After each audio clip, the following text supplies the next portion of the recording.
বিসমিল্লাহির রহমানির রহিম। প্রিয় দেশবাসী, আসসালামু আলাইকুম। শুরুতেই মহান আল্লাহর দরবারে শুকরিয়া আদায় করছি।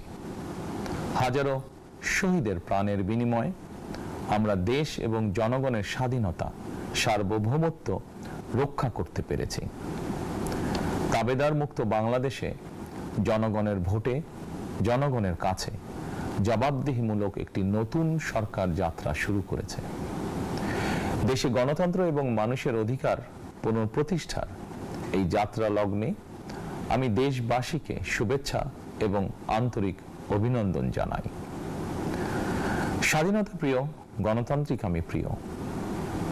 জনগণের কারণেই দেশে আবার মানুষের অধিকার, সম্মান এবং মর্যাদার পুনঃপ্রতিষ্ঠার সুযোগ সৃষ্টি হয়েছে।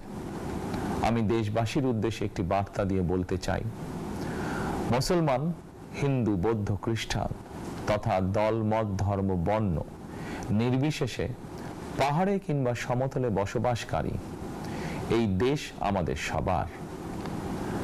প্রতিটি নাগরিকের জন্যই এই দেশকে আমরা একটি নিরাপদ ভূমিতে পরিণত করতে চাই।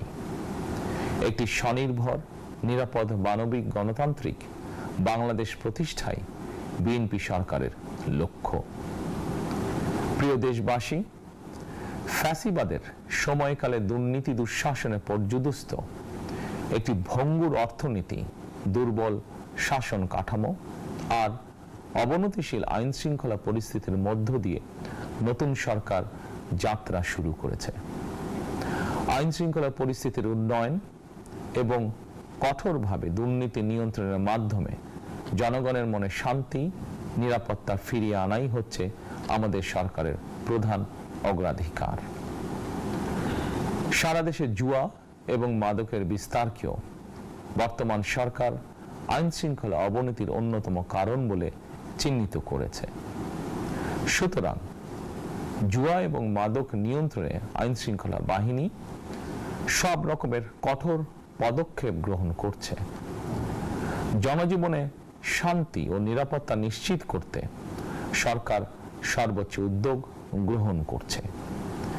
দেশের প্রতিটি সাংবিধানিক এবং সরকারি, বেসরকারি প্রতিষ্ঠান চলবে বিধিবদ্ধ নীতি নিয়মে।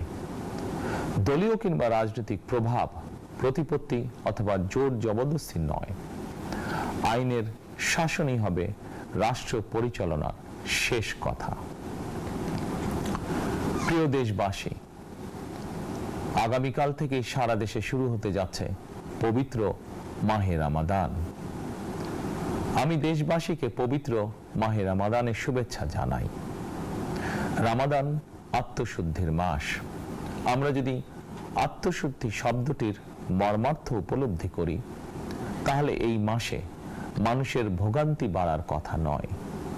যদিও আমাদের অনেকের মধ্যেই এই মাসটিকে ঘিরে ব্যবসায় অধিক মুনাফা লাভের প্রবণতা লক্ষণীয়।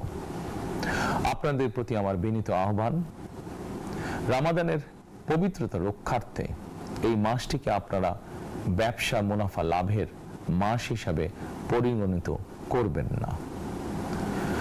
দ্রব্যমূল্য যাতে সাধারণ মানুষের নাগালের বাইরে না যায়, এ ব্যাপারে ব্যবসায়ীরা দয়া করে সতর্ক থাকবেন।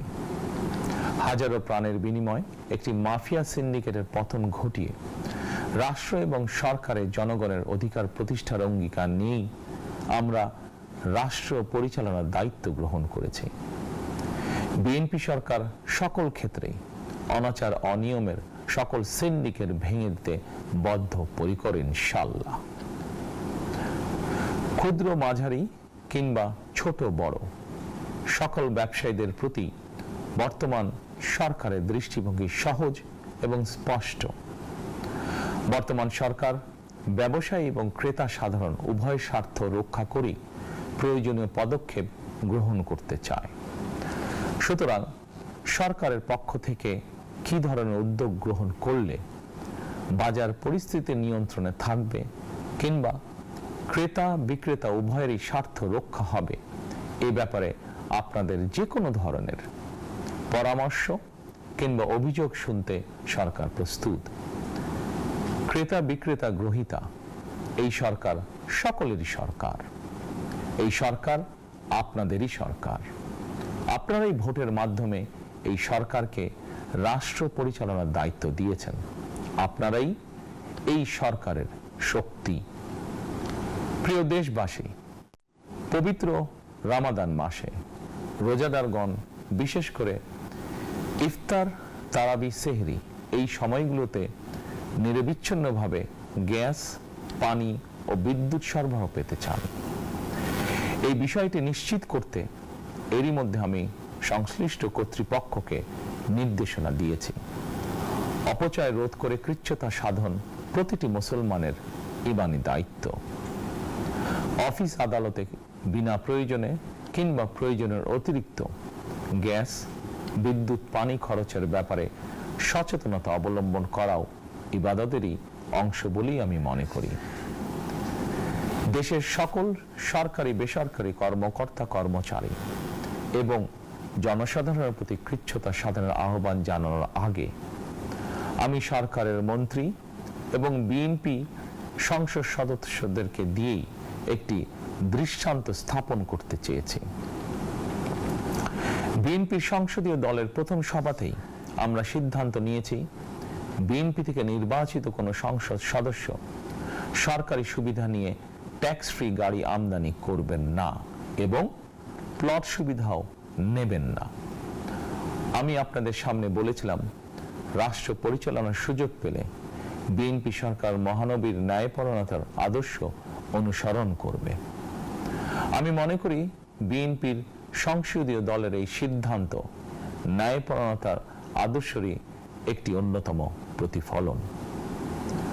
প্রিয় দেশবাসী, বিভাগীয় শহরগুলিতে বিশেষ করে রাজধানী ঢাকায় যানজট অত্যন্ত নিয়ন্ত্রণহীন।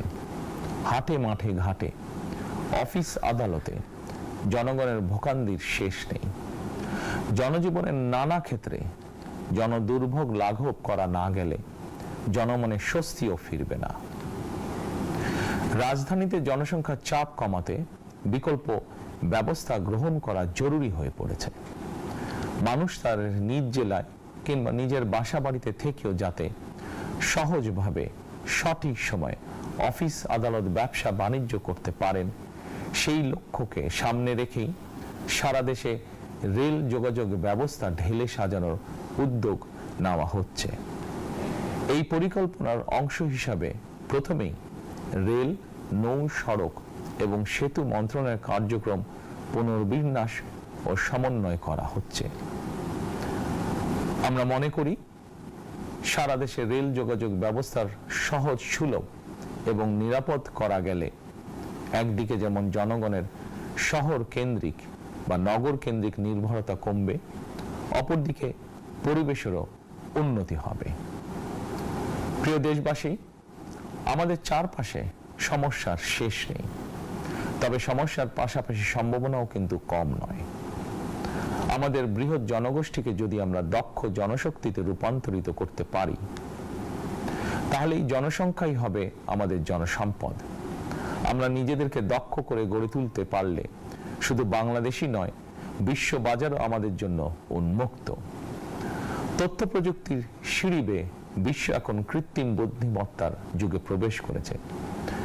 প্রযুক্তির এই প্রতিযোগিতামূলক বিশ্বে সম্মান এবং স্বচ্ছতার সঙ্গে টিকে থাকতে হলে আমাদেরকে কোনো না কোনো একটি বিষয় বা কাজে পারদর্শী হতে হবে। দেশের কোটি কোটি শিক্ষার্থী এবং তরুণ যুবশক্তির উদ্দেশ্যে বলতে চাই, মেধায়, জ্ঞানে, বিজ্ঞানে নিজেদেরকে যোগ্য করে গড়ে তোলার জন্য যত রকমের সহযোগিতা দেওয়া যায় সব রকমের সহযোগিতা দিতে বর্তমান সরকার প্রস্তুত। কর্মসংস্থান এবং কর্ম পরিবেশ নিশ্চিত করার সুনির্দিষ্ট অঙ্গীকার নিয়ে বর্তমান সরকার যাত্রা শুরু করেছে। প্রিয় দেশবাসী, দীর্ঘ 18 বছর পর দেশে ফিরে গত বছর 25শে ডিসেম্বর আমি বলেছিলাম দেশ এবং জনগণের জন্য আই হ্যাভ এ প্ল্যান। 12ই ফেব্রুয়ারি জাতীয় নির্বাচনের আগে দেশের বিভিন্ন স্থানে ঘুরে আমার প্ল্যান, পরিকল্পনা অনেক কিছু আমি আপনাদের সামনে তুলে ধরেছিলাম।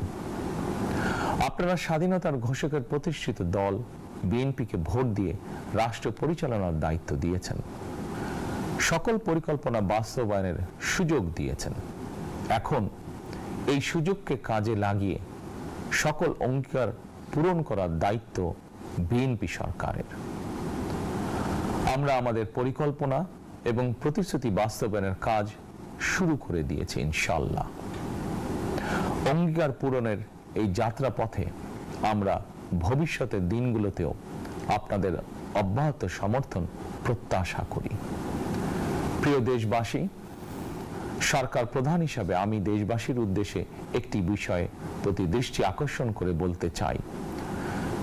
নবগঠিত সরকার গঠনের সুযোগ দিতে যারা বিএনপিকে ভোট দিয়েছেন কিংবা দেননি অথবা কাউকেই ভোট দেননি, এই সরকারের প্রতি আপনাদের সবার সমান অধিকার। বিএনপি সরকার বিশ্বাস করে দলমত, ধর্ম, দর্শন যার যার, রাষ্ট্র সবার।